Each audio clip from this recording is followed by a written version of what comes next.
Alors, j'espère finir cette fois euh, cette parenthèse, puisque nous sommes toujours dans la parenthèse, nous traitons en fait de la prina de Avoda qu'il y a dans la Tfila. Nous avons parlé du principe même de ce qu'on appelle Avoda. Et puis, nous avons pris comme exemple la Avoda de la Torah. C'est donc notre troisième cours là-dessus. Et puis, on espère pouvoir juste après embrayer sur Tfila, encore qu'il faudra quand même se référer à la Avoda du Korban. Mais ça, c'est vraiment la même chose, parce que la Gemara, elle est mécachérette les deux. Donc, nous avons, je vous rappelle, alors je vais ramener les mêmes, c'est les mêmes Mekorot, si vous voyez, qui se trimballent de cours en cours, puisqu'on n'a pas eu le temps de les faire. Ben, j'espère cette fois qu'on va pouvoir les lire et les expliquer. Donc, nous avons dit qu'il y a deux prinotes dans la Avoda. Il y a une prina de la Avoda dans Talmud Torah par l'acte même de l'étude, c'est-à-dire la Hefta du Limud Torah, c'est un acte de Avoda, comme si on rendait service à Hachem en sens où on travaille pour lui, pour la Yedia du Shem Hachem, pour la Chochma d'Akadosh Baruch Hu, pour la Achava de la Torah dans le monde. Donc, on travaille pour lui, c'est un service qu'on lui rend, on est à son service. Et l'autre prina de Avoda, c'est d'être un Eved. Nous l'avons vu dans le Ramban, le Eved, c'est quelqu'un qui n'a rien pour lui, qui est entièrement destiné à son maître. Et donc, nous avons les deux dimensions. L'une, elle regarde le Limud Torah en tant que tel, et l'autre, elle met le focus sur la personne, sur l'homme. Ça, c'était un premier acquis. L'autre acquis que nous avions eu la semaine dernière, qui était très important, c'est que quand nous parlons de Avoda dans Tfila, dans la Torah, c'est par rapport, non pas au simple acte d'étudier, mais du Matan Torah. Le Matan Torah, puisque nous avons vu que la première fois où il est clairement explicité que le Limud Torah sera une Avoda, c'est dans Ta'avdun et Elohim ala Harazeh, et nous avons vu que ce n'était pas juste Kabbalat Mitzvot, c'était Kabbalat Torah et Kabbalat Limud Torah.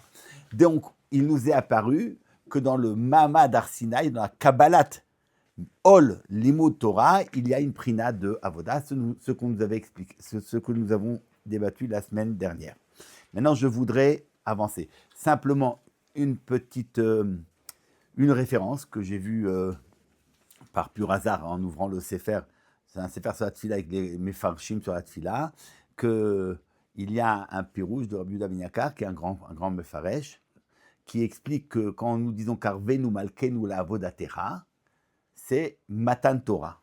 C'est Matan Torah, le Limud Torah que nous avons eu au Sinaï, et la Akrava va y krevun kol ha'am. Et c'est ça la prina de Avoda qu'il y a. Donc c'est vraiment ce que nous disions la semaine dernière. Voilà, ça c'est le réca, c'est le contexte. Alors maintenant, si vous voulez bien, on avance. Nous avons un din. On n'en a pas parlé de Balkri la semaine dernière. Alors nous avons un din dans la Gemara de Brachot qui dit la chose suivante. Tanya, vodatam livnecha velivne vanecha, uktiv batre yom asher amadta lifnei Hashem Elokecha bechorev. Donc, on fait un hekesh entre deux choses. Dans le premier pasouk, veodatam levanecha velivne vanecha, tu feras connaître à tes enfants et tes petits-enfants, c'est les limud Torah, les divrei Torah. Et juste après, yom asher amadta lifnei Hashem Elokecha bechorev, c'est le Ma'amad Har Sinaï. Donc, on est makish, le limud Torah, au Sinaï, au Ma'amad Har Sinaï. Ma le'alan be'ema be'yir'a be'retet ou be'zia, afkan be'ema be'yir'a be'retet ou be'zia. Tout comme au Ma'amad Har Sinaï, le Ma'amad s'est fait be'ema yir'a retet ou zia, donc dans une crainte, dans un tremblement, voilà, on était face à Kadosh Baruch Hu. Afkan, chaque fois que l'on étudie, on réitère le Ma'amad Har Sinaï. Donc étudier, c'est pas aborder un texte qu'on a reçu une fois au Sinaï il y a très longtemps. Étudier, c'est se replacer dans le Ma'amad Har Sinaï. C'est ça, étudier. Chaque fois que nous étudions, nous réactualisons le Ma'amad Har Sinaï. Du Ma'amad Har Sinaï, il y a marqué que la voix d'Akadosh Baruch Hu, Kol Gadol velo Yassaf, Metargeminan velo Pasak. Ou bien velo Yassaf, le Pshat Pashut, il n'y en aura pas d'autres, mais il n'y aura pas d'autre voix, velo Yassaf. Il n'ajoutera plus à ce qu'il a dit. D'un autre côté, le Targum dit velo Yassaf, velo Pasak. Il n'a pas besoin d'en rajouter un autre kol parce que ce kol-là, il est éternel. Où l'entend-on, ce kol, chaque fois qu'on étudie? on se met à étudier, on est Bemamad Arsinaï. Donc, il y a des conditions du limoud. Des conditions. On a le droit d'étudier que si on est Bema Beretet ou Bezia. Mikan Amrou, Azavim, Bametzoraim ou Baim Alanidot, ceux qui sont donc tamés, même si c'est par une avera, Mutarin Nikrot Betorah Benivim Bektuvim, Leshanot Bamishta Gmara Balacha ou Bagadot. On n'a pas besoin d'être un tzaddik pour étudier. C'est moutar. Aval Bal Keri Assour. Le Bal Keri qui donc a été impurifié parce qu'il avait des pensées frivoles, cette personne-là Assour. Pourquoi? Parce qu'il est dans un état d'esprit où il n'est pas Behema, Beretet ou Bézia. Ça veut dire que non seulement c'est pas la mitzvah d'étudier ainsi, mais c'est Assour. Étudier ainsi, c'est Assour. Tu fais un Issour. C'est un chiloul de la Torah, c'est un chiloul du Mamad Arsinaï que d'étudier ainsi. Donc, c'est pas tout le temps qu'on a le droit d'étudier. Dans ces conditions, on n'a pas le droit d'étudier. Ça, c'est dans la Souga de la Takana Tezra, de Tvilat Tezra. D'accord? Voilà. Donc, on apprend une première chose. Si nous disions la semaine dernière que la avoda du limoud, c'est pas dans le limoud lui-même, c'est dans le Mamad Arsinaï, dans la Kabbalah Torah, Ta'avdun et Elohim ala harazé, on aurait pu se dire, bon, ben ça y est, c'est fait. On l'a fait une fois dans l'histoire. Mamad Arsinaï, c'est une fois dans l'histoire. Alors, comment peut les Sfarim, les Sifri, les Chazal, nous disent qu'il y a une avoda de limoud?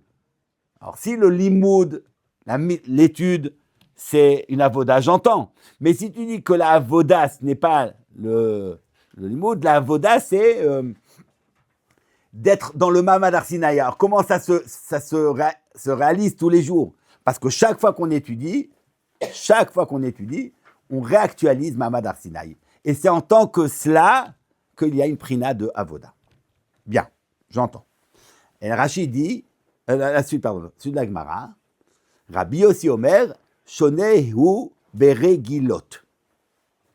Shonehu Beregilot. Ce Baal Keri, qui est donc dans une disposition d'esprit un peu frivole, n'a pas le droit d'étudier, mais il peut dire Beregilot, les choses qu'il connaît et qui ne demandent pas d'effort pour étudier. Voilà. Dire des psukim, des mishnayot, ce qu'il sait dire sans faire d'effort.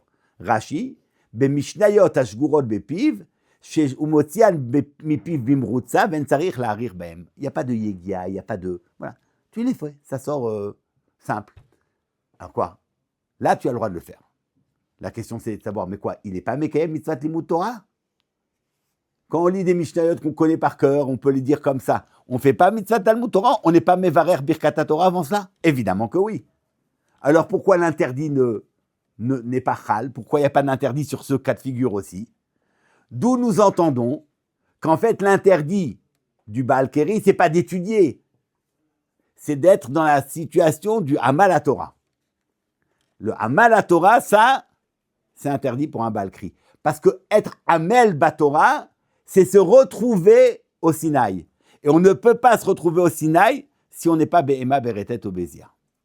Donc nous apprenons ici que le Issour du Baal Kri d'étudier, c'est pas d'être Mekayem la mitzvah Limud Torah, ça c'est pas interdit, c'est de réactualiser, de se repositionner au Sinaï. Et là nous apprenons un grand chidouche qu'il faut le Hamal pour cela. C'est le Hamal. C'est pas la mitzvah Limud Torah qui t'amène au Sinaï, c'est le Hamal.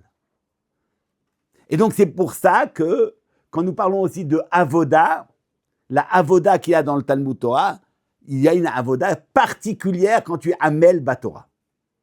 La avoda, la prina de avoda ou l'ovdo, zu Kriyat Shema, zu Talmud Torah. Rambam dit betalmudo, talmudo, c'est quoi talmudo? C'est dans le limoud amok avec les sfarot. Ça c'est la prina parce que être Oved Hashem à travers le Talmud Torah. Pourquoi à travers l'imoud Torah je suis plus Oved Hashem qu'autre chose? C'est parce qu'à travers l'imoud Torah, je me retrouve au Sinaï. Et ça, c'est la prina de Avoda. Ça, il faut du Hamal pour cela. Voilà. C'est ce que nous voyons dans ce Rashi. Et j'aimerais essayer de comprendre qu'est-ce que ça signifie. Qu'est-ce que ça signifie qu'on est Oved Hashem en étudiant parce qu'on se retrouve au Sinaï et que ça se fait à travers le limoud Be'iyun. Be'amal.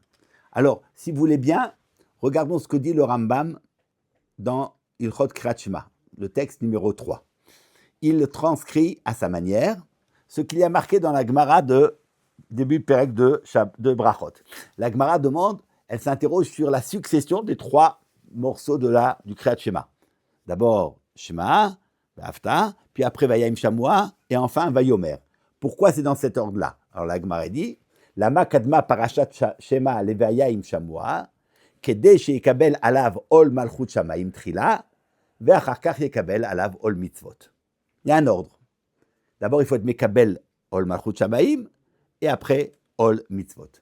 Ça, par exemple, vous l'avez dans les Chazal, et Rashi le ramène, au niveau des Aseret Adibrot Anochi Hashem Velo Yelecha, des Machal, les Ma Davar Domé, un Meler qui est rentré, qui est apparu, les Netinim, ces sujets lui ont dit, Gzor alenu Gzerot.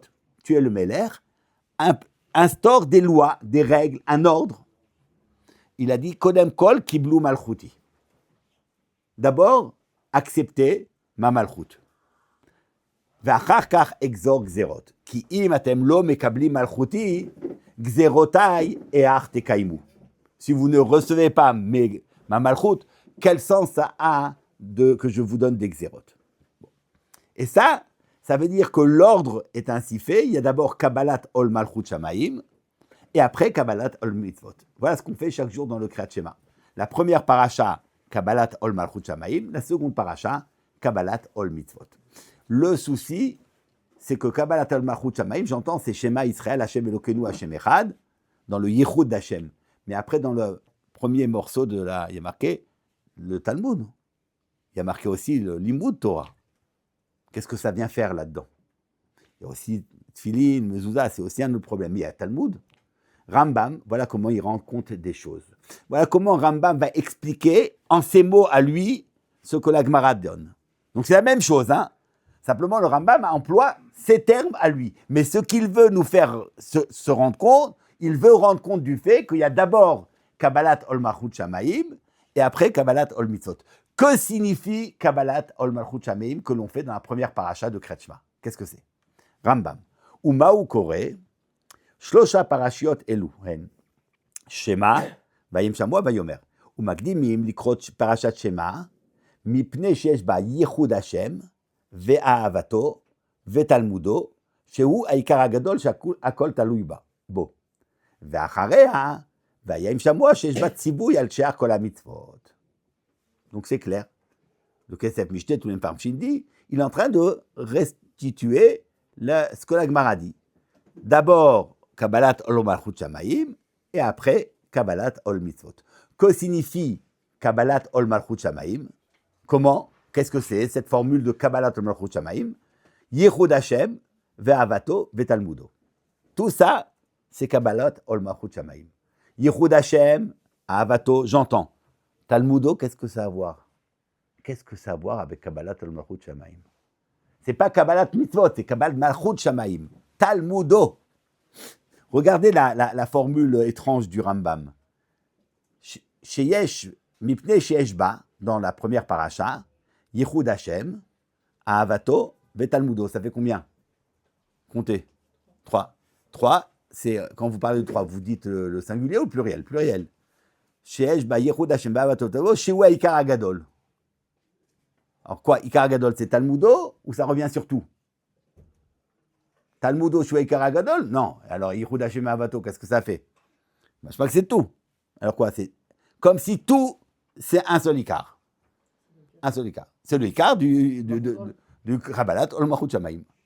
Donc, il y a un seul Ikar que tu as entre Ahavato, Talmudo et Yichud Hashem. Qu'est-ce que c'est que cette histoire? De quoi parle-t-on? Alors, qu'est-ce qu'on entend par Kabbalat Ol Malchut Shamaim? Ou bien, si on le dit dans les termes de Chazal, d'abord Kiblu Malchuti, et après Kiblu Gzerotai. Ki im et Malchuti atem lekablim, et atem mekablim Gzerotai. Pourquoi on ne peut pas être mekabel Gzerot? On admet son autorité de faire des Gzerot. Qu'est-ce qu'il faut? Qu'est-ce que ça signifie? Alors, ça veut dire la chose suivante. La mitzvah n'a de sens que dans un espace très précis. La mitzvah n'a pas de sens par elle-même. Il faut construire un espace où la mitzvah résonnera, aura du sens. L'espace qui est nécessaire pour que la mitzvah ait du sens, c'est ce qu'on appelle la malchoute. La malchoute, c'est une relation entre Akadosh Baruch Hu et l'homme. C'est ce qu'on appelle la malchoute. La malchoute, c'est un type de relation entre Hachem et l'homme. Dans cet espace-là, où Akadosh Baruch Hu et l'homme sont en relation, la mitzvah a sens. Mais si tu te situes en dehors de cet espace, là dit le Midrash, Imatem lo mekabli malchuti, gzerotai erte kablu. Pourquoi? Je peux entendre que nous n'ayons pas cet espace commun. Il n'y a pas d'espace commun, on n'a rien en commun. Mais tu as autorité sur moi. Tu as toute autorité sur moi. Pourquoi est-ce que la mitzvah, pour qu'elle ait du sens, il faut qu'elle soit construite, qu'elle opère dans un espace qui s'appelle la malchoute. Et la malchoute, c'est une relation. Ce que, par exemple, vous connaissez, En Meler Beloam. En Meler Beloam, ça veut dire que la malchoute exige le Ham, exige la relation avec le Ham. Ça veut dire qu'en dehors de cela, il n'y a pas de mitzvah. On ne peut réduire la mitzvah à un tzivouille. La mitzvah, ce n'est pas un ordre.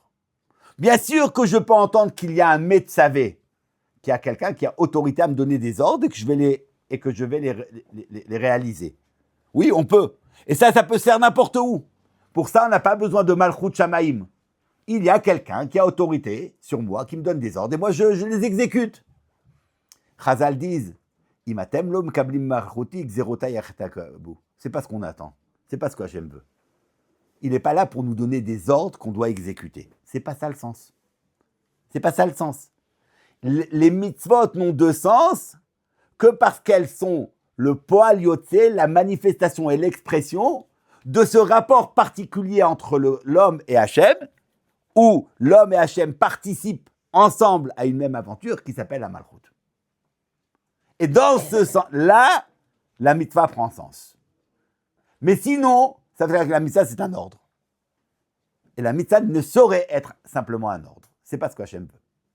Ça, c'est le sens de ce que Chazal disent. D'abord malchoute et après le Ol Mitzvot. Ça veut dire la malchoute, c'est l'espace où l'homme et Akadosh Baruch Hu vivent ensemble. On vit ensemble dans une relation. Mais la relation est évidemment asymétrique. Ce n'est pas une relation symétrique. On ne peut pas permuter les termes.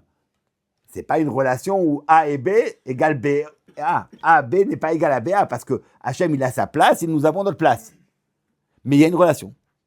La relation entre l'homme et Akadosh Baruch Hu s'appelle malchoute. C'est inouï d'entendre une chose pareille. Oui, mais c'est le minimum pour donner à nos mitzvot une intensité. Sinon, nos mitzvot, ce sont des ordres. Et ça, c'est pas ce que Hachem veut. C'est pas ce qu'il a envie. Vous comprenez? Ça, c'est ce que le Midrash dit. Kiblu malchuti v'achakar kiblu zerati. Kiblu malchuti, ça veut dire placez-vous dans une dimension, dans une position où vous êtes en rapport avec Hachem. Vous entretenez une relation avec Akadosh Baruch Hu.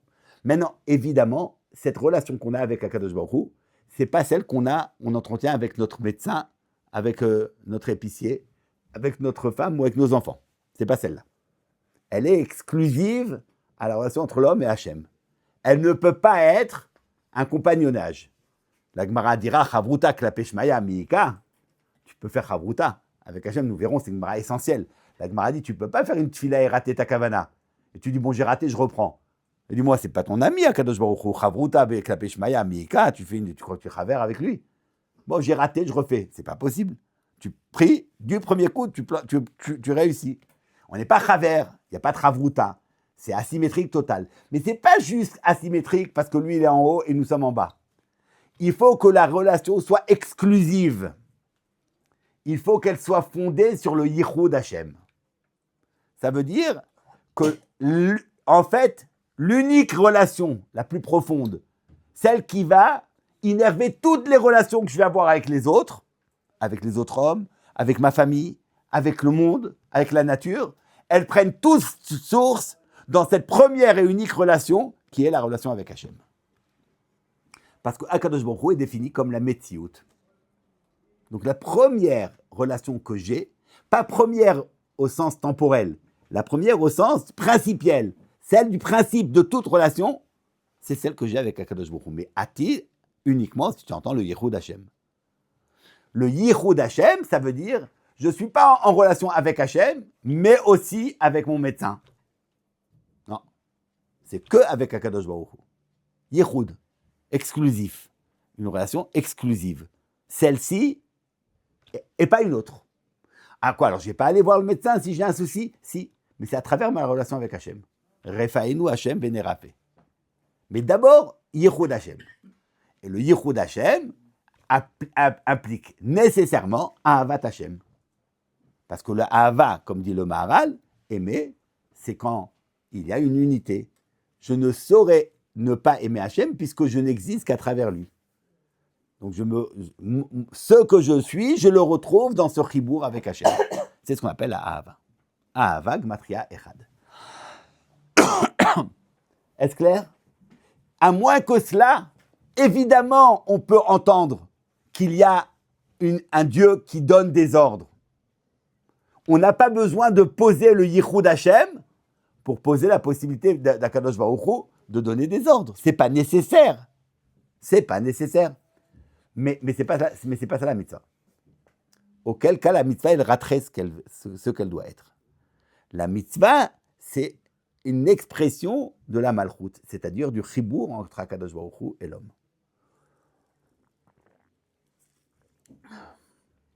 C'est en ce point qu'intervient le Talmud Torah. Talmudo. Talmudo, c'est l'étude de la Chochma d'Hachem, mais qui est innervé par la conscience que En od milvado. J'apprends pas une science parmi d'autres. J'apprends l'être, l'existence, la seule Metsiout. Il n'y a pas d'autre Metsiout que celle que la Chochma d'Akadosh Baruch Hu. J'ai une autre perspective de l'urgence d'étudier, de l'importance d'étudier, c'est-à-dire d'étudier la Chochma d'Hachem, quand j'ai posé le Yichud Hashem. Quand je ne l'ai pas posé. Ça, c'est le Talmud. Et c'est pour ça que Yichud Hashem Avato Talmudo, c'est Ikar Agadol. Si on veut le dire, on pourrait le dire dans ces mots-là. Quand on fait une bracha, on dit Baruch At Hashem, etc. Asher Kideshanu Bemitzvotav Vetzivanu. Il y a un texte de Rav Shlomo Zalman. Qu'est-ce qui est le plus important? Asher Kideshanu Bemitzvotav Vetzivanu, qu'est-ce qui joue? Qu'est-ce qui est le plus important? Bon, quoi qu'il en soit, il y a deux choses. Asher Kideshanu Bemitzvotav Vetzivanu. On commence d'abord par Kideshanu Bemitzvotav et après Vetzivanu. Pourquoi? Que signifie Kideshanu? La Gdusha, c'est précisément ce rapport où je suis mafrish atzmo, la nivdalut dont nous avions parlé la semaine dernière, de s'extraire de la spontanéité de la vie pour se mettre dans une position de relation exclusive avec Akadosh Baruch Hu. C'est ça la Gdusha. Parce que dans la Gdusha, vous le savez, il y a la question de afracha, de séparation, mais ça serait faux de dire que la Gdusha, c'est juste une séparation. La Gdusha, c'est avant tout une existence de sainteté, d'une présence d'Hachem. Alors, vous avez dans le mot Gdusha deux choses, la présence et la séparation. Ah oui, parce qu'il faut se séparer du reste du monde pour pouvoir être dans une relation exclusive avec Hachem. Si la relation avec Hachem n'était pas exclusive, on pourrait être resté citoyen du monde et aussi avoir une relation avec Hachem. Mais ce n'est pas possible. Il faut s'arracher au monde pour être en relation avec Hachem. Ça s'appelle Asher Kideshanu Bemitzvotav. Et c'est parce qu'il y a la Gdusha que Vetzivanu. Mais s'il n'y avait pas Kideshanu, il n'y aurait pas de sens de Vetzivanu. Le Vetzivanu ne prend sens qu'après le Kideshanu.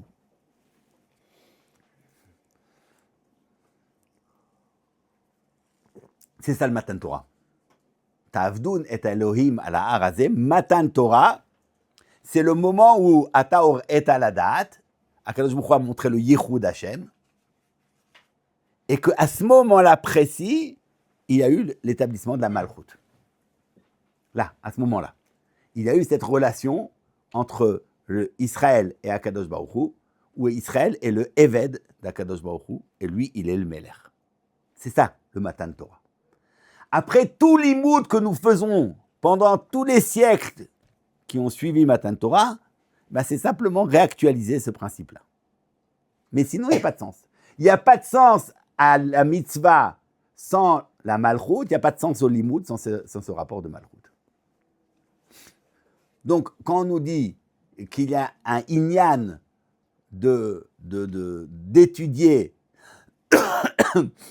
Kintinata Misinaï, que le limoud doit être fait comme il a été donné Kintinata Misinaï, c'est précisément ça ce qu'on est en train de nous dire. Tu es en train d'actualiser, de rejouer à nouveau, tu te remets en place du Sinaï. Et c'est ça la Avoda. Évidemment, ça c'est être Eved. C'est être Eved dans une relation exclusive avec Hachem. J'ai rien d'autre. J'ai rien d'autre. C'est pas que j'ai toi et encore autre chose. Je n'ai rien d'autre. Pour cela, nous l'avons dit, il faut un travail d'arrachement. Il faut arracher, il faut s'arracher. Il faut briser quelque chose. Parce que naturellement, on n'est pas disposé ainsi. En a Torah mitkayemet, et la bemi shememit atzmo alea. Nous avons ramené la semaine dernière du Chazon Ish. Memit atzmo alea, la Torah n'a de consistance que chez celui qui se meurt pour elle. Chazon Ish dit on n'a pas besoin de mourir. On ne doit surtout pas mourir. Vechai baem. La Torah est donnée pour vivre, pas pour mourir. Mourir, c'est faire mourir toute la vie spontanée. Shitriot achaim, ce qu'il appelle. Voilà. Cette vie superficielle, première, que l'on aborde de façon instinctive. Celle-là, il faut la tuer. Il faut qu'il y ait mort d'homme pour que renaisse un homme différent. Moi, j'aime toujours à ramener, c'est tout simple. La Gemara dit que à chaque parole où Akadosh Baruch Hu a parlé, eh ben, Pacha Nishmatam. Pacha Nishmatam. Et après, Chazal demande, mais comment, si Dibra Rishona Pacha Nishmatam, comment ils ont entendu, qui pouvait entendre la deuxième Dibra? Non. Aya Or Shel Tal Shel Tria. Tal Shel Tria. Il y avait un Tal de Tria, il a été Mechaye Otam. Donc en deux mots, Akadosh Baruch Hu, il parle, tout le monde meurt. Après, il y a un Tal Shel Tria et tout le monde revit. Un peu bizarre. Et c'est quoi ce Tal Tria? J'aimerais bien, moi, connaître la nature de ce Tal Tria. On aurait peut-être le secret, enfin, de pouvoir maîtriser la mort. Alors, Chazal disent, Tal Kol Amishtamesh Be'or Torah Mechayeu. C'est la parole de Torah. Je ne comprends pas, on vient de me dire que la parole de Torah, c'est ce qui faisait mourir. Et là, tu me dis que la parole de Torah fait revivre. C'est pire que la paradouma, ce truc-là. C'est une chose et son contraire. Alors, ça donne la mort ou ça donne la vie?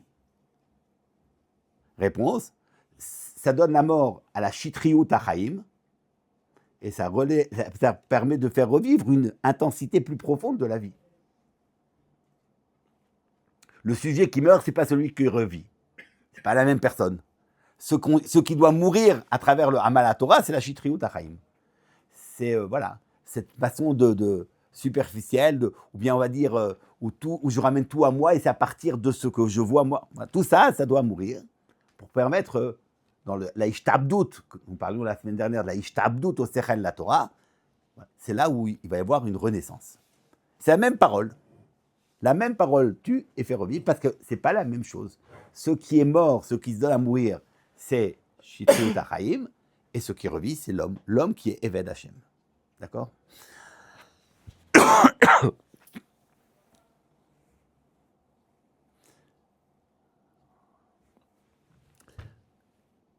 Il y a un maral très connu sur le pasuk Im bechukutai telechu. Rashi dit Shetiu amelim batora. Alors évidemment, on n'entend pas bechukutai telechu tiu amelim batora. On parle de marche. Pourquoi? Parce que tu parles de marche, tu sous-entends qu'il y a amel batora. Même pas la Torah, c'est la amelut batora.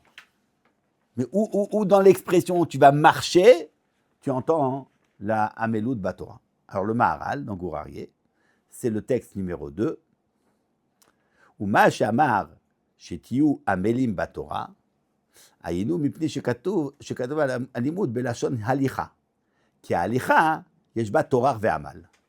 Marcher, c'est toujours un torar. Alors évidemment, faire une marche, vous vous dites, c'est quand même plus difficile de faire une sugia que de marcher, mais dans son principe, marcher, c'est le mouvement. Marcher, c'est contredire l'inertie du corps.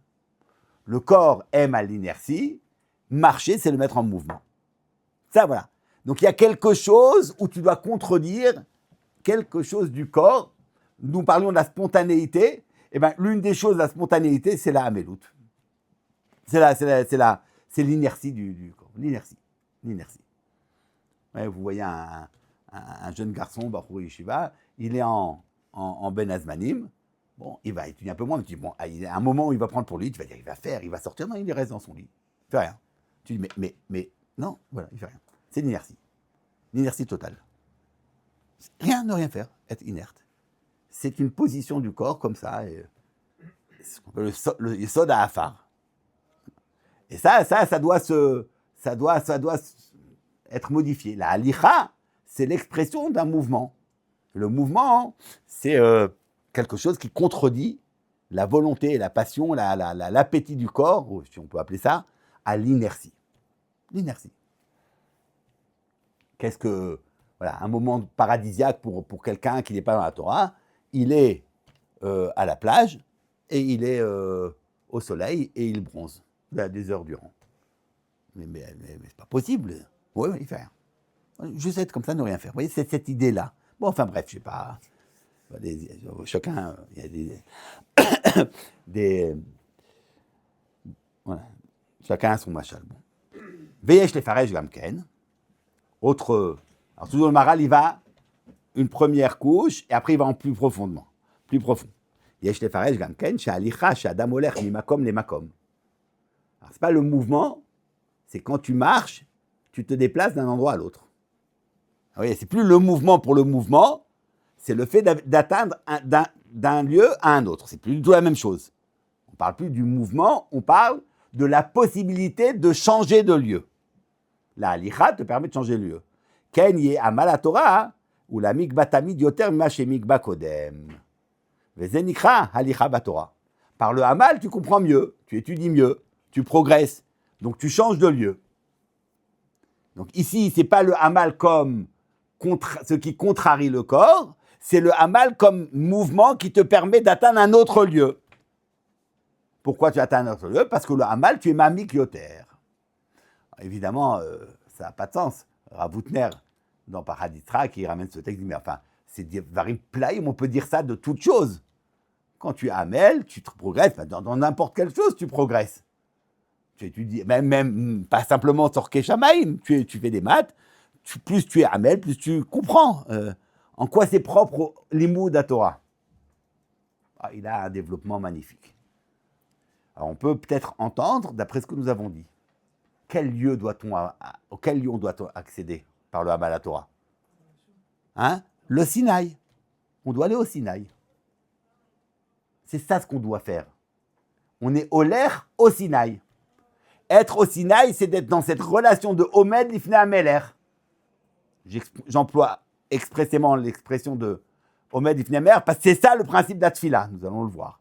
Le principe d'Atfila, le Rambam dit, c'est Omed Lifnei Hamelech. C'est ça ce qu'on est au Sinaï. Omed Lifnei Hamelech. Mais le Melech, c'est le Yichud.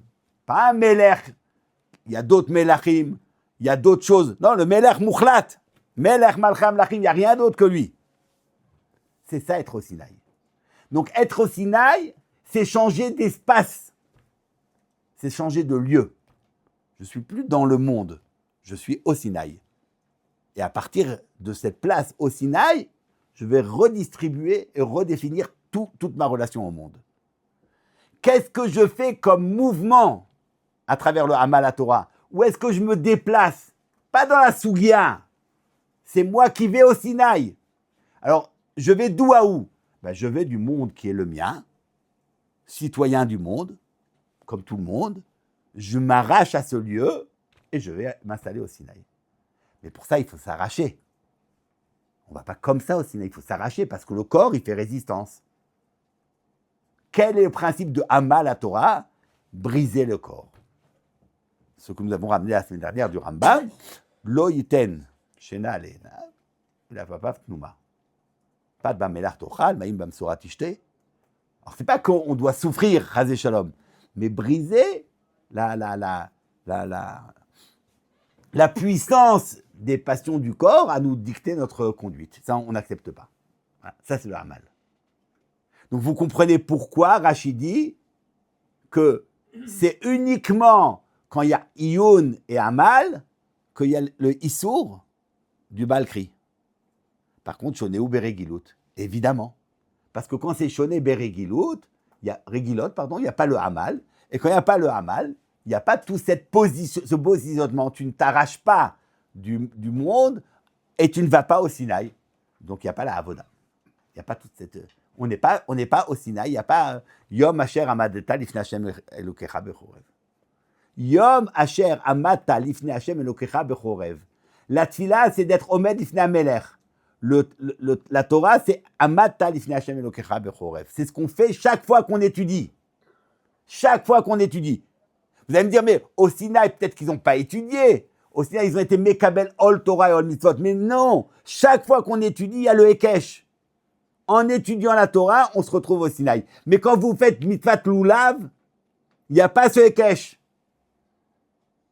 Il n'y a pas de Hekesh pareil. Un Baal-Kri, il n'y a pas d'issour de faire du Mitzvat Lulav. Il n'y a pas le Yom Asher Amadta Lifnei Chorev. Il n'y a pas le Hekesh entre le Kiyum d'un Mitzvah et le Sinaï. C'est que dans le Limud Torah. Pourquoi le Limud, c'est une avoda? Le Limud, c'est une avoda. En ce sens-là, le Limud, c'est d'être Mekabel à Malchut. Être Mekabel à Malchut, ça ne veut pas dire je suis un petit soldat de bois. J'accepte, je suis... Non, être Mekabel à Malchut, c'est participer à la Malchut. C'est actif. Ce n'est pas une soumission seulement. Ben évidemment que tu participes en étant le Eved d'Hachem, pas en étant son compagnon. Mais c'est participer. C'est entendre le chibour qu'il y a entre le Melech et le Ham. Entre le Eved et... qui libne Israël Avadim. Ils sont à moi. Il y a Kadosh Baruch Hu. Ils sont à moi. On est ensemble. Velo Avadim, la Vadaï.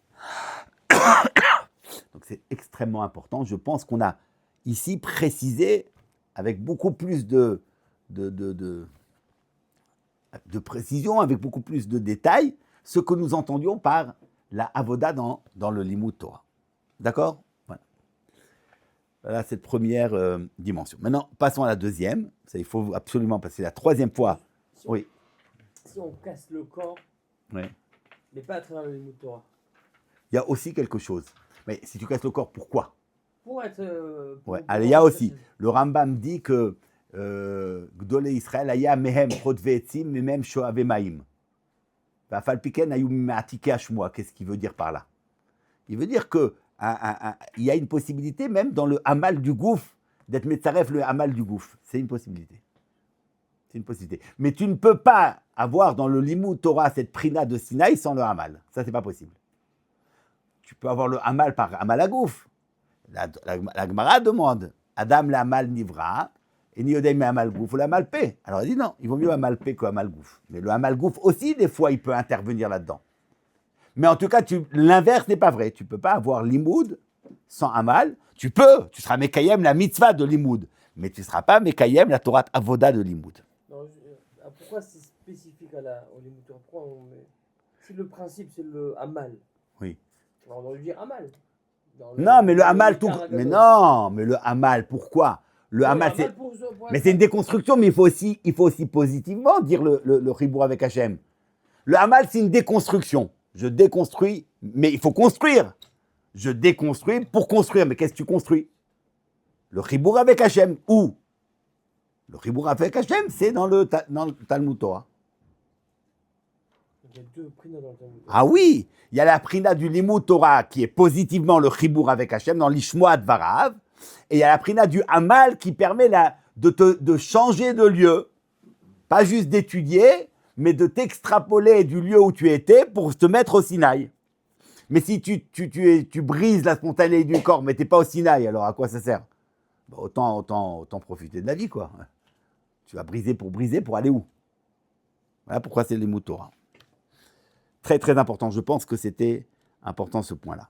Alors maintenant, enfin, arrivons à ce texte que vous recevez pour la troisième ou troisième. Alors, il y a une Gemara dans Menachot, Shir Hamalot, Ine Barechu et Hashem, Kol Avdei Hashem, Haomdim Bevet Hashem Balelot. Les Avdei Hashem qui se tiennent dans la maison d'Hashem dans la nuit. Maï Balelot. Quelle est la question Maï Balelot? Pourquoi, quel problème? Pourquoi Maï Balelot? Hein? Mais parce que Balelot, ce n'est pas le moment de mitzvah. Il n'y a pas de avoda. Balelot, tu dors. Alors, Bayamim, pourquoi Balelot? Tant qu'à faire, Bayamim. C'est là où on fait plus de mitzvot.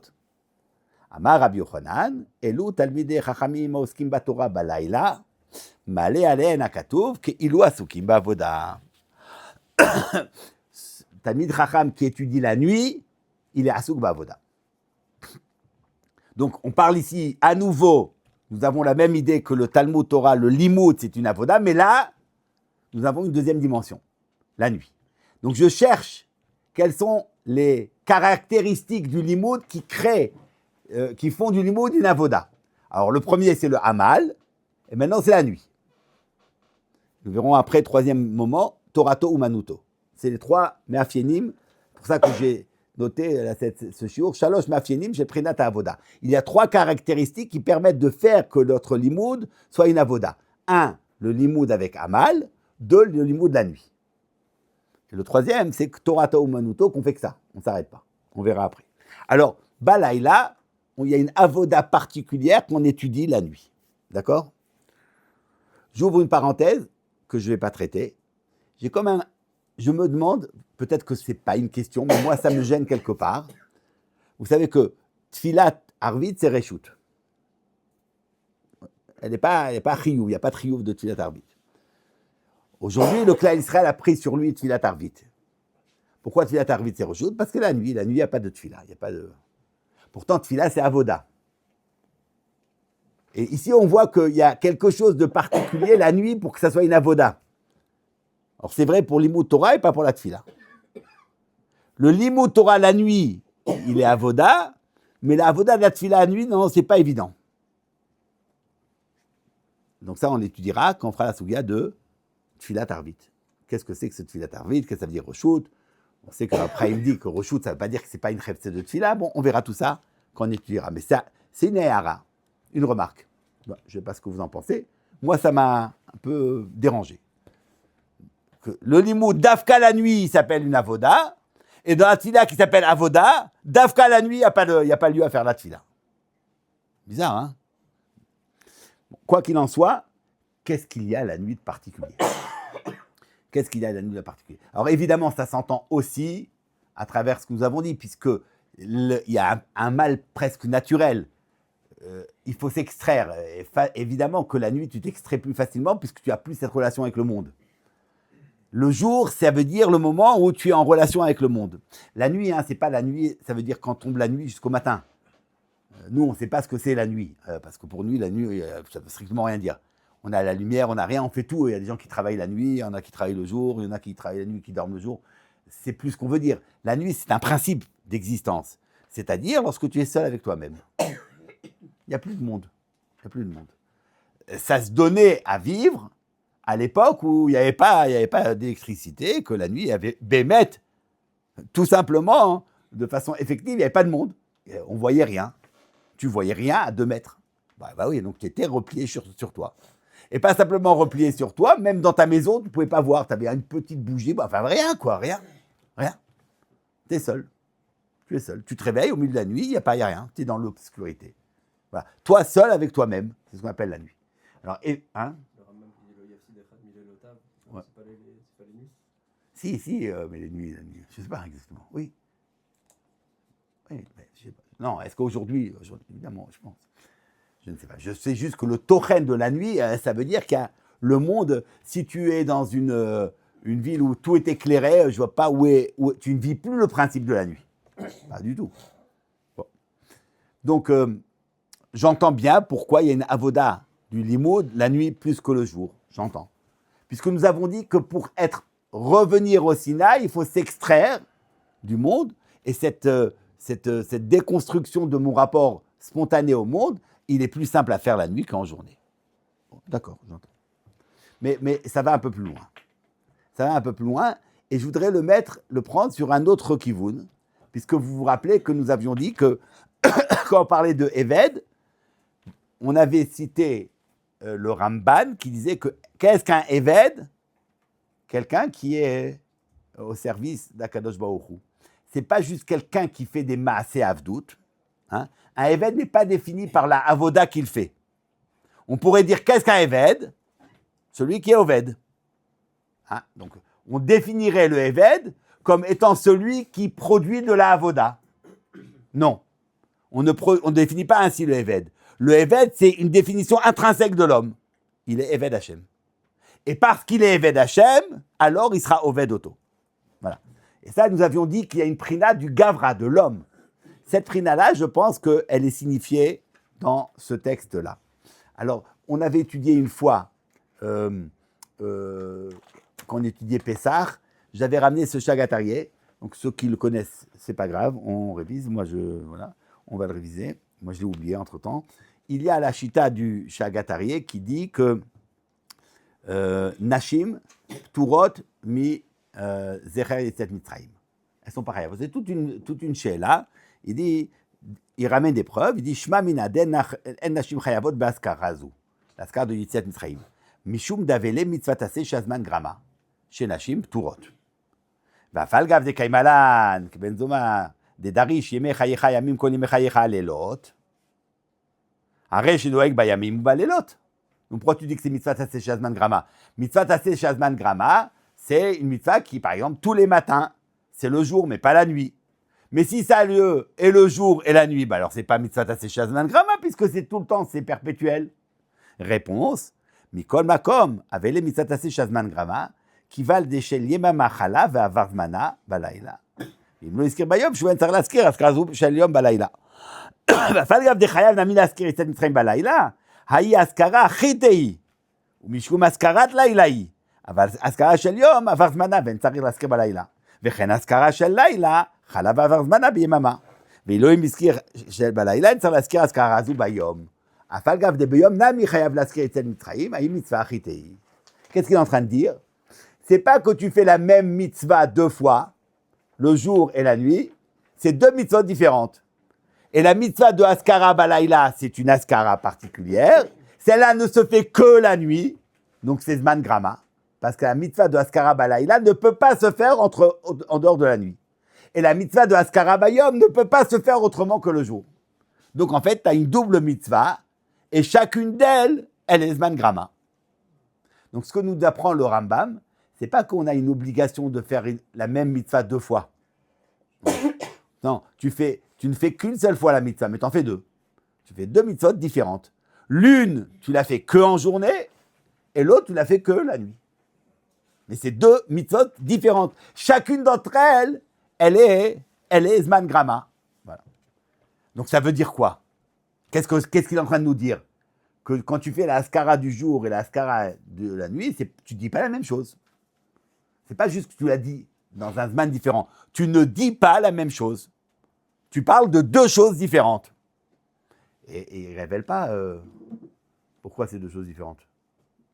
Il dit pas, il dit rien.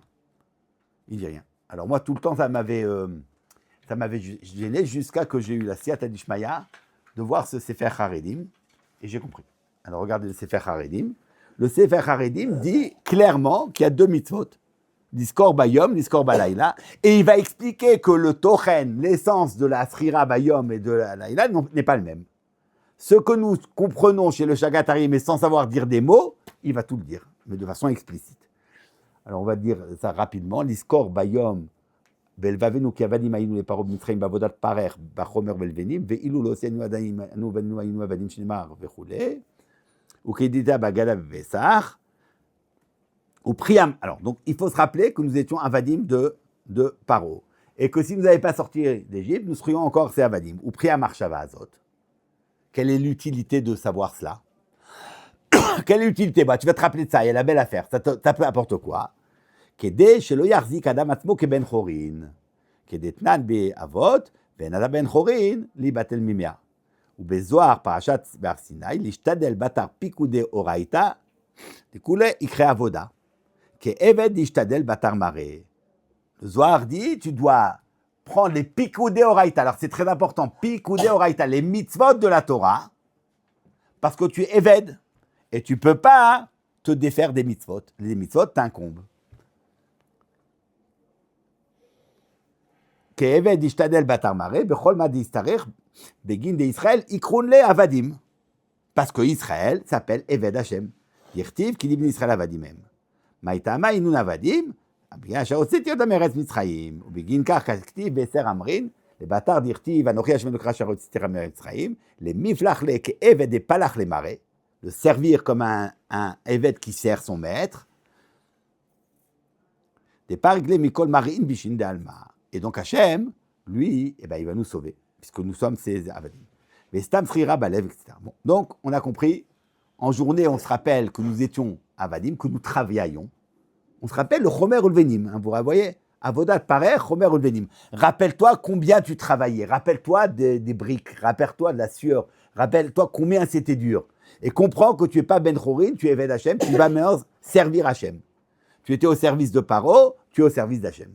Et donc, tu fais les Pikoudé Oraita, tu fais les mitzvot de la Torah. Bon, ça, c'est la première dimension.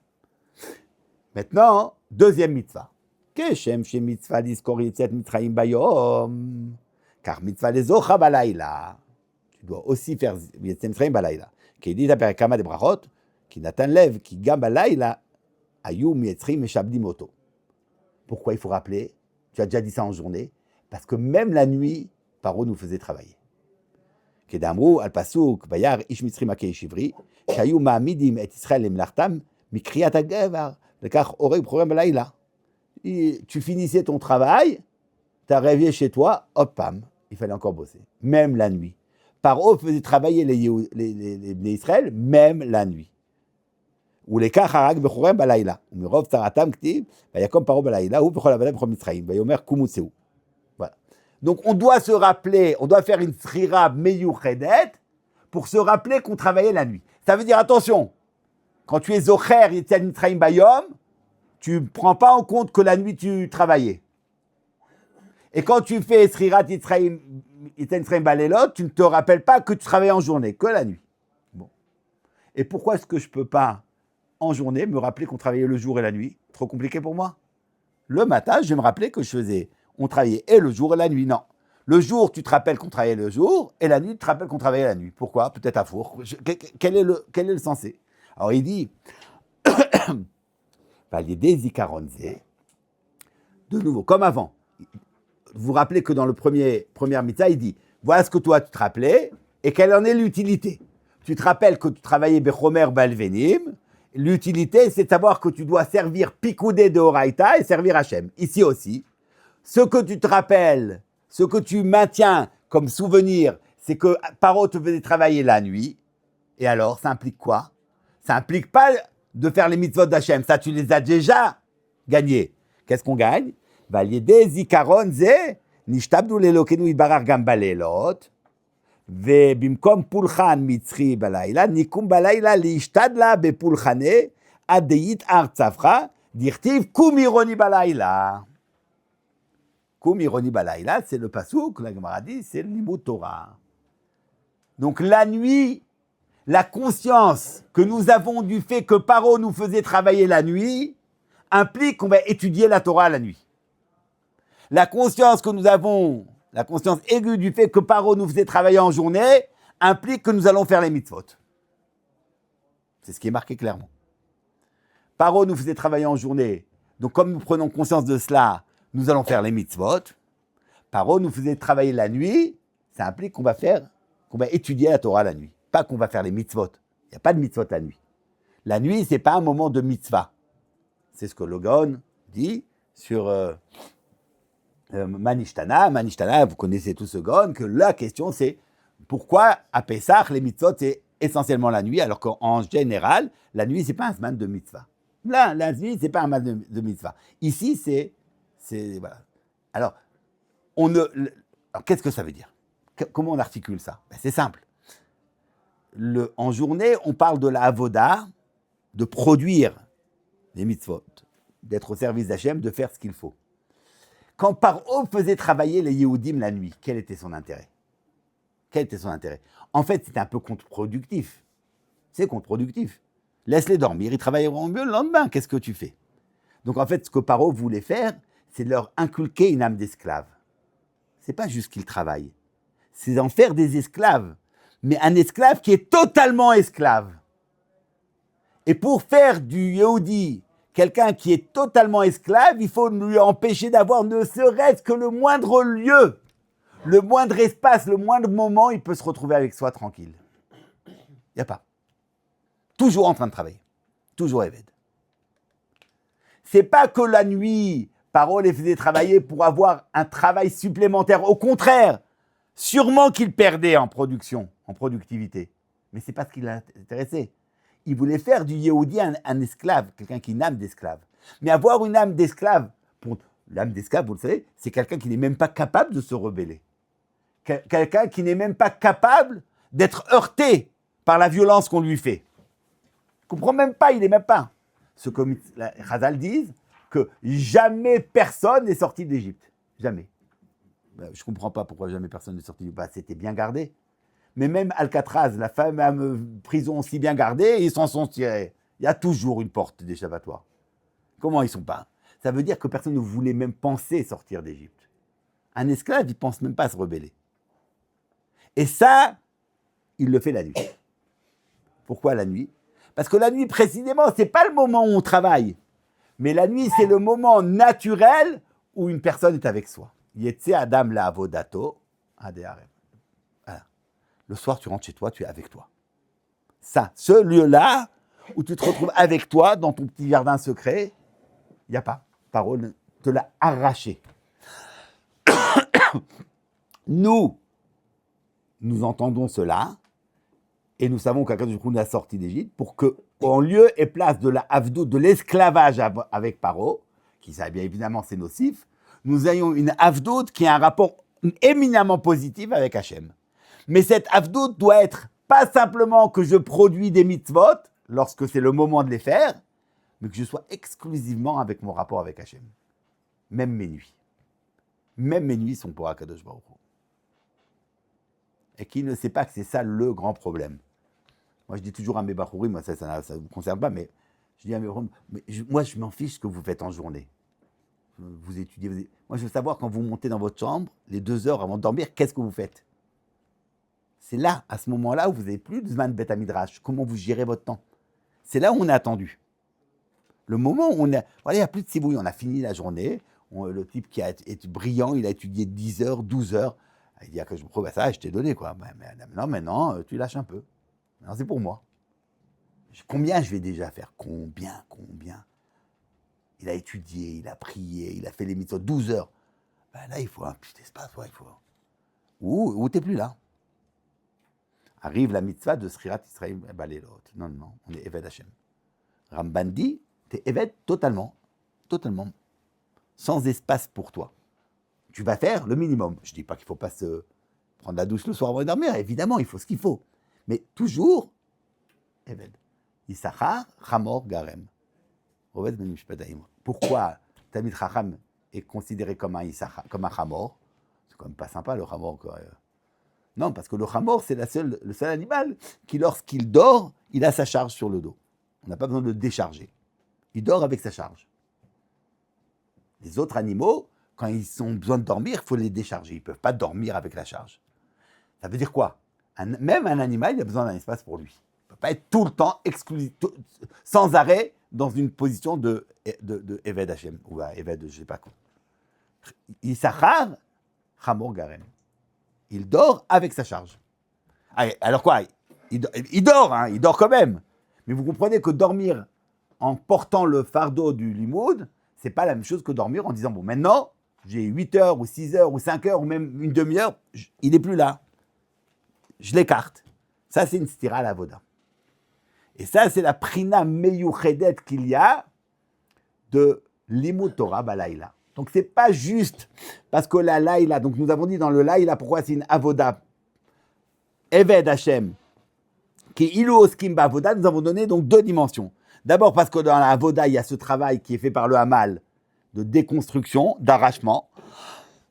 Mais surtout, parce que dans la Avoda Baleila, c'est que je donne à Kadosh Baruch Hu mon temps propre. Je ne lui donne pas juste mon temps de Avoda, mon temps à moi. Ce qu'il y a de plus cher, ce que j'ai de plus pnimi.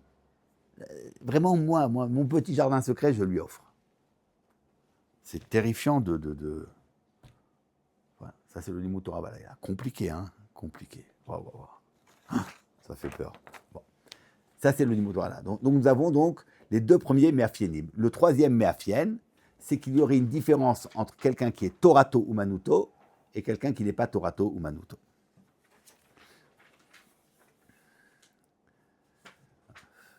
Qu'est-ce qu'on fait? J'ai 5 minutes parce que je n'ai pas envie de recommencer la semaine prochaine. C'est pas possible. Alors, on fonce. Hein? Non, ouais, dans 2 semaines. Alors, vite, rapidement. Il y a une Gemara qui dit que quand on étudie et qu'arrive le moment de Kriyat Shema, on doit s'arrêter. Quand on prie, on ne s'arrête pas. Et on rate la tefila. On rate la tefila. Si on étudie, et arrive le moment de... On étudie, on est en train d'étudier, on n'arrête pas. La Gemara dit, Loshanu et la Kegon Rabbi Shimon ben Yochai vechaverav, chez Toratan ou Manutan. Toratan ou Manutan, c'est-à-dire qu'ils ne s'occupaient de rien. Ils étaient dans leur limoud tout le temps. Et si tu demandes de quoi tu vas vivre, je ne sais pas. Je ne sais pas. Rambam dit, ça c'est le Shevet Lévi. D'accord? C'est pas le mode Avrer. Du tout. Le Avrer, il se préoccupe de vivre. Alors oui, il est aidé par à droite, à gauche, je veux bien. Mais le Avrer, c'est pas le type qui dit, moi j'étudie, puis bon, ben on s'en fiche, ça viendra. Non, ça c'est pas ça. Ça c'est le Shevet Issachar.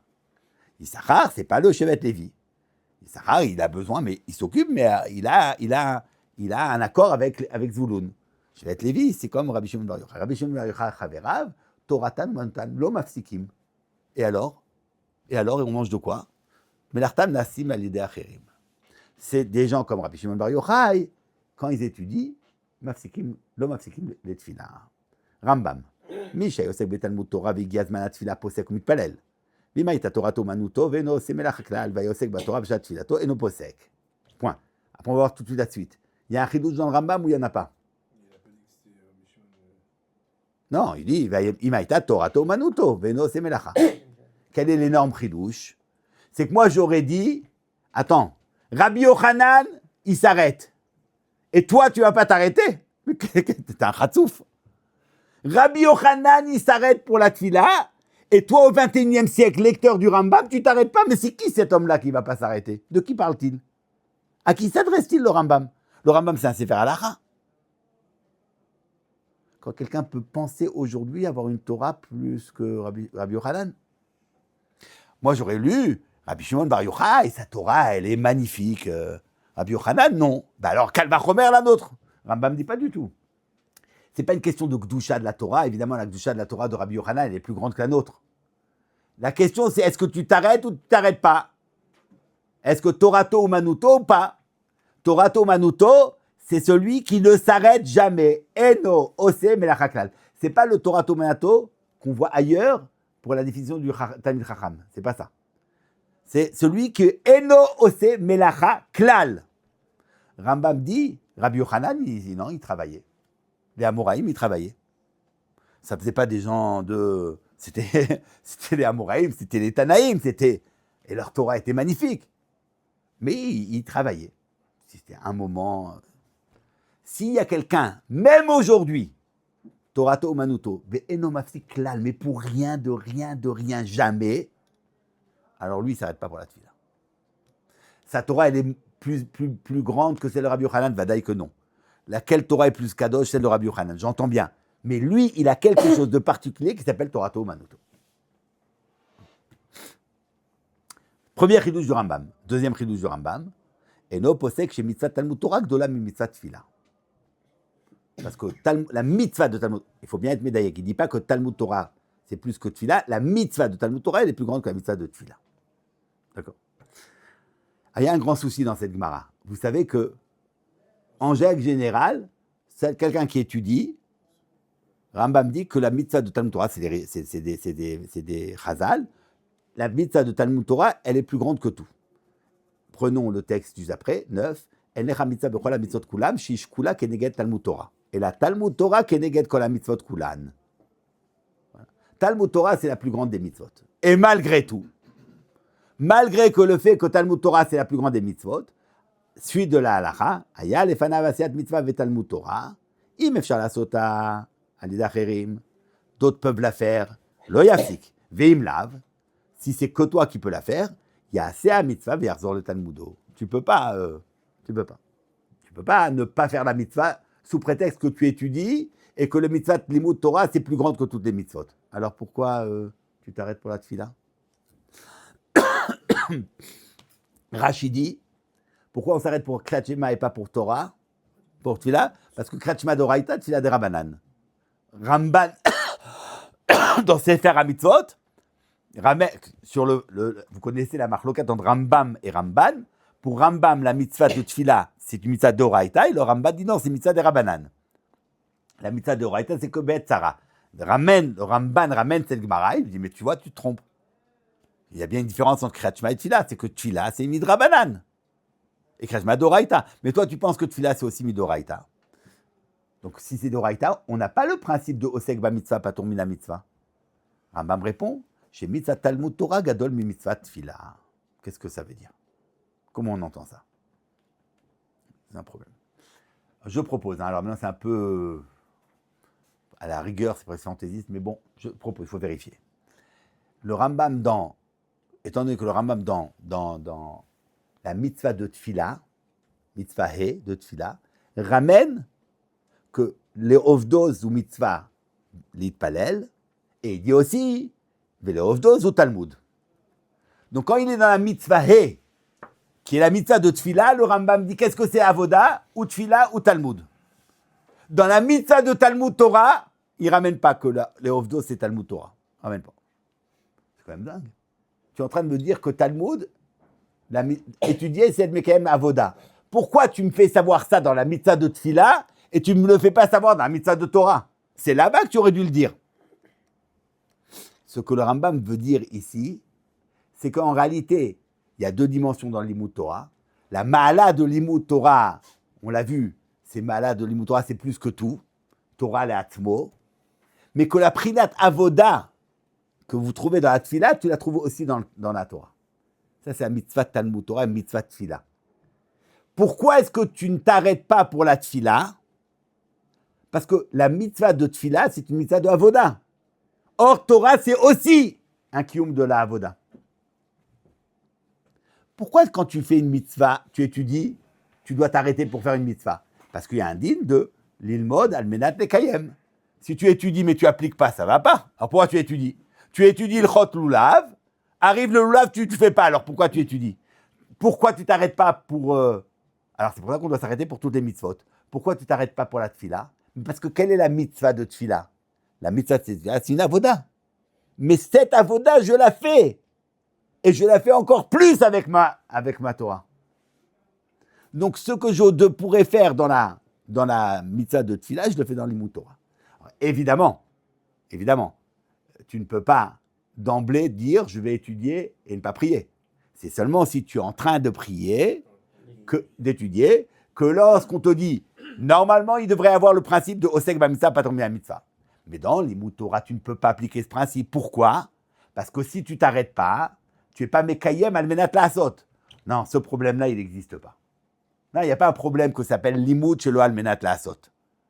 Parce que prier, étudier au moment de la prière, c'est pas que je ne suis pas mekayem. Je suis aussi mekayem la'avoda. Donc en réalité, le ptour, c'est osek ba mitzvah patur mina mitzvah. Maintenant, tout le temps dans le limud Torah, ce ptour ne s'applique pas. Pourquoi? Parce que si tu ne t'arrêtes pas, ça s'appelle l'ilmod, talomet shelo almenat lekayem. Mais ici, où la mitzvah de tfila, qui est une mitzvah de avoda, tu l'as fait aussi dans la mitzvah de Talmud Torah, tu ne peux pas m'incriminer de dire que je suis en train d'être l'omet chez l'oal menat la asot. Non, je fais. Alors, les chatrila, la Torah, elle a dit non, je veux que tu fasses la avoda betfila. C'est ce qu'elle veut. Elle veut que tu sois oved Hashem bet Torah, betfila. Mais quand arrive qu'il y a une itnakshut et qu'il y a le principe de osek ba mitzvah patur mitzvah, tu ne peux pas dire. Tu ne vas pas appliquer ce principe parce que sinon tu es l'omed chez l'oal menat la asot. Non, ça c'est pas vrai. parce que tu peux être Mekayem, le Inyan de la Voda au Sénat Tfila. Très bien. Et pourquoi c'est Torato ou Manuto? Pourquoi c'est Torato ou Manuto? Parce que précisément, seul celui qui est Torato Manuto et qui ne s'arrête jamais, et no Osek Bimlachaklal, il est Eved. Comme ce que nous avons vu dans le Ramban, que le Eved, c'est quelqu'un qui est exclusivement dans cette relation avec le maître. Mais si tu es Osek Bamelacha, ça n'enlève rien à la Gdusha de ton Limut Torah, ça n'enlève rien. Mais la Avdout, où il y a une particularité de la Avdout qui se donne dans le Mitzvah Lamut Torah, ça tu l'as pas. Alors autant faire la tefila. Là, la Avdout, elle se ressent beaucoup plus facilement. C'est pas facile de ressentir la Avdout dans le Limut Torah. Il faut cette condition d'être comme un Eved, où le Rambam nous a dit, le Eved, il n'a rien d'autre que la Avodata Boro. Si tu es comme ça, alors tu peux t'arrêter. Tu ne t'arrêtes pas. Alors même que Rabbi Yochanan s'arrêtait. Sa Torah, elle est plus que Gdusha. Mais lui s'arrêtait. Toi, tu es Enosek Bimlachaklal. Voilà ce qu'on pourrait peut-être dire. Alors, il n'y a rien comme Avdout pour ceux qui s'arrêtent. Si, mais il n'y a pas cette puissance. Tu ne l'amènes pas à son paroxysme. Alors, c'est pas suffisant. C'est pas suffisant. Quoi? Faut qu'il ait aussi le Hamal et le Mistama. Non, là, c'est une deuxième dimension. Il faut le Hamal, Mistama, j'en sais rien. Est-ce que c'est véridique?